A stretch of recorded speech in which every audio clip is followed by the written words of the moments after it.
बिहार के चंपारण से मजदूरी करने के लिए अपने घर से छत्तीसगढ़ के लिए रवाना होता है।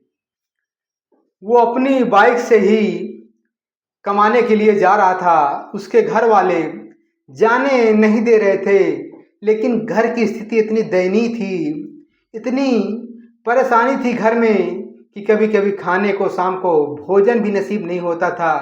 तो इसलिए लड़के ने मन बनाया कि अभी मैं माता पिता की भोजन की व्यवस्था नहीं कर पा रहा हूँ, अगर यहीं रहा तो मेरी शादी कब होगी, लड़के बच्चे के लिए मैं क्या करूँगा। इसलिए मैं जाकर कुछ कमाई का जरिया ढूंढता हूँ, व्यवस्था करता हूँ, ताकि मुझे शादी भी करनी है। बड़े अनुनय विनय के बाद जो है माता पिता की स्वीकृति मिल जाती है, तो वो अपनी बाइक से ही कमाने के लिए निकल जाता है। लेकिन जैसे ही बाइक से जा रहा था, क्योंकि अकेला था, तो रास्ता वो भटक जाता है। भटकते भटकते छत्तीसगढ़ के जंगलों की तरफ वो निकल जाता है। जंगल में जाते जाते उसे कहीं रास्ता ही नहीं मिलता है। एक पगडंडी मिलती है, उसी पगडंडी पकड़े पकड़े पकड़े पकड़े शाम हो जाती है, लेकिन कहीं कोई घर नहीं मिलता है। अचानक जंगल में एक छोटी सी झोपड़ी मिलती है। झोपड़ी में जाने के बाद वो देखता है कि एक सुंदर सी 18 बरस की लड़की अपने जानवरों को चारा पानी कर रही थी।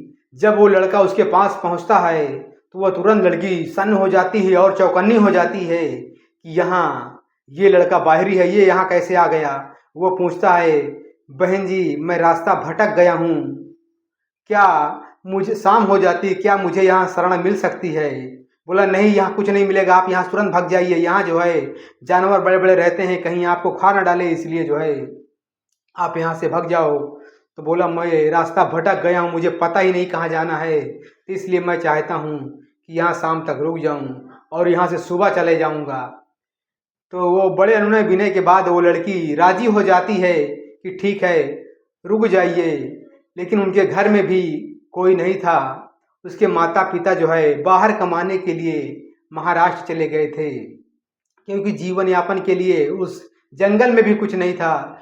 वो 2-4 बकरियां पाल रखी थी, एक गाय पाल रखी थी, उसी को चारा पानी करती थी।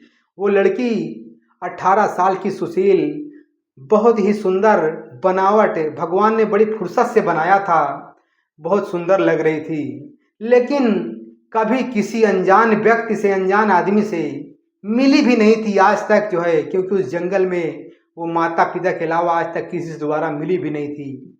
लेकिन वो लड़का जब आ जाता है तो उसे बहुत गौर से वो देखती है, और देखने के बाद जो है जब शाम हो जाती है, खाना पीना बनाती है तो उसके लिए भी बनाती है, 2 रोटी चपाती जो है, जो सब्जी होती है वो बनाती हैं।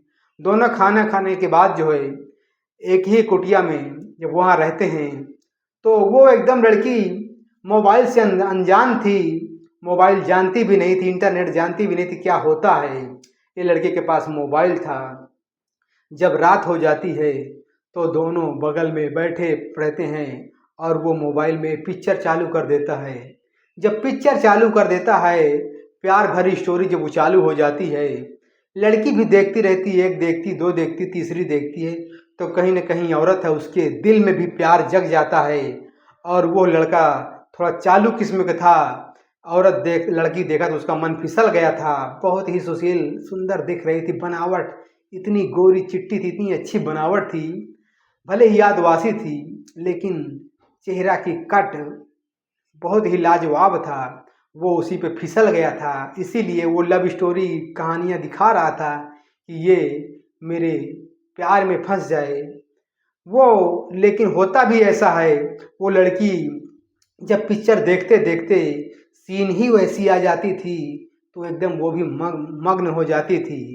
धीरे धीरे करके रात जब 12 बजता है तो वो उसको अपनी आगोश में भर लेता है और उसके साथ शारीरिक संबंध भी बनाता है। 3-4 बार संबंध बनाने के बाद जो है जब उसका मन भर जाता है, दोनों फिर सो जाते हैं।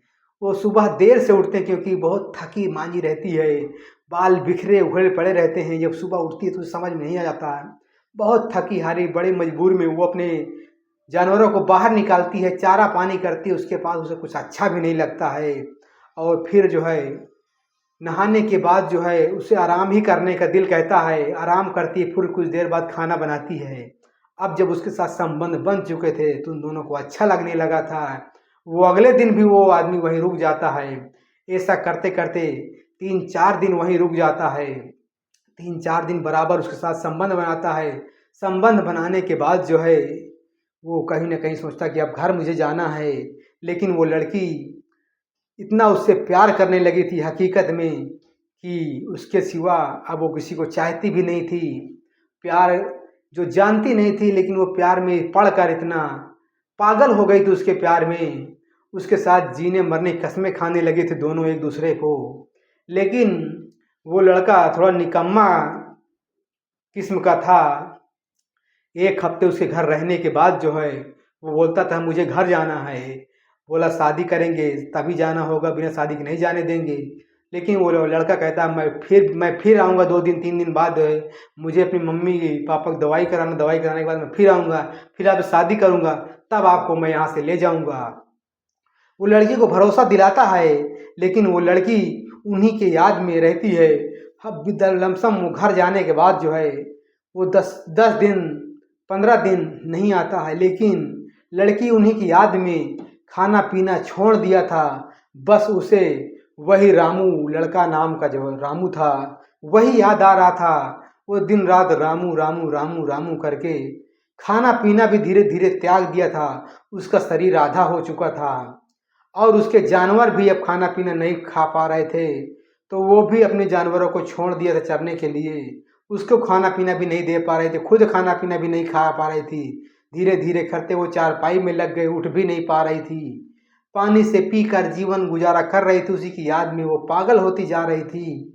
लेकिन वो लड़का कहीं न कहीं उसके भी प्यार था, लेकिन वो छोड़ के चला गया था। लेकिन वो फिर सोचा कहीं वो मेरे प्यार में मर न जाए, चलिए एक बार फिर देख कर आता हूँ। वो फिर जब आता है तो वो उतनी प्यार में उसके पागल हो गई थी, क्योंकि वो पहचान भी नहीं पा रही थी, वो उठ भी नहीं पा रही थी। वो आदिवासी लड़की जिसका नाम संजना था वो उठ भी नहीं पा रही थी। संजना उसकी प्यार में खाना पीना तक छोड़ दिया था। अब उसके सांचे सांचे बचे थे, लेकिन लड़का आखिर क्या करता। लड़का भी जब उसकी हालत देखकर उसको भी तरस आ जाता है। वो फिर उसको वहीं पे लेकर जो है उसकी दवा ववा कराता है। दवा कराने के बाद 2-4 दिन जब वो कुछ रिलीफ मिलता है तब वो खाना पीना खाने लगती है। जब खाना पीना खाने लगती, जब शरीर में कुछ जान आती है, बोली मैं तुम्हारे बिना नहीं जी पाऊंगी। अगर आपने मेरा साथ नहीं दिया तो मैं प्राण त्याग दूंगी, क्योंकि आपने मुझसे कसम खाई थी, सौगंध खाई थी कि मैं आपसे शादी करूंगा।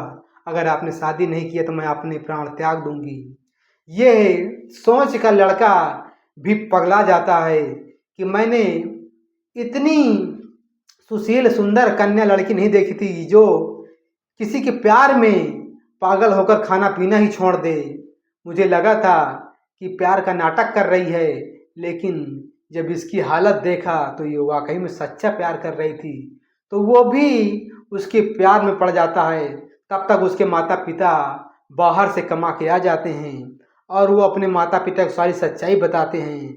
लेकिन वो उसकी कैटेगरी के नहीं थे, लड़का दूसरी जाति का था। उसके माता पिता पहले इनकार कर रहे थे, लेकिन अपनी लड़की की स्थिति और जुबानी सुनकर उनको भी तरस आ रहा था कि एक ही लड़की है, अगर शादी नहीं करेंगे तो ये प्राण त्याग देगी, तो हमारे ज़िंदगी जीने का क्या मतलब है जो हम अपनी बेटी को खुशी ना कर पाएँ।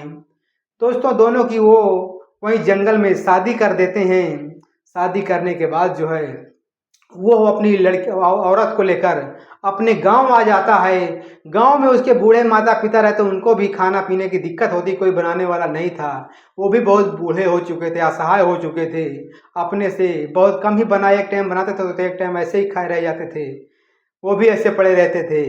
जब उनको वो औरत लेके आया तो उनके माता पिता भी उसको जो कहीं ना कहीं एक्सेप्ट कर लेते हैं कि चलिए जो किया अच्छा किया, अब वो बहू ही है तो हमें मंजूर है, और दोनों राजी खुशी से रहने लगते हैं। दोस्तों इस कहानी से आपको क्या शिक्षा मिली है? अगर आपने किसी के जीवन बर्बाद किया है तो उसको पूरे साथ दिलो जान से निभाइएगा। प्यार करने का नाटक मत कीजिए, किसी की ज़िंदगी से खिलवाड़ मत कीजिएगा, क्योंकि आपकी भी बहन बेटी हो सकती है। अगर आप किसी दूसरे के साथ खिलवाड़ करेंगे तो आपके साथ भी वैसा ही होगा। इसलिए आप सभी से निवेदन करता हूँ, पहले तो ये सब चीज़ गलत है, बिना माता पिता की अनुमति से कुछ नहीं करना चाहिए। अगर आपने कर लिया है तो उसको ज़िंदगी भर निभाने का वचन दीजिए और निभाइए उसके साथ ज़िंदगी भर, उसका जीवन साथी बनकर रहिएगा। लेकिन किसी के साथ ज़िंदगी के साथ खेलना अच्छी बात नहीं है। कहानी अच्छी लगी है दोस्तों तो लाइक शेयर करें, सब्सक्राइब करें। आप सभी को धन्यवाद।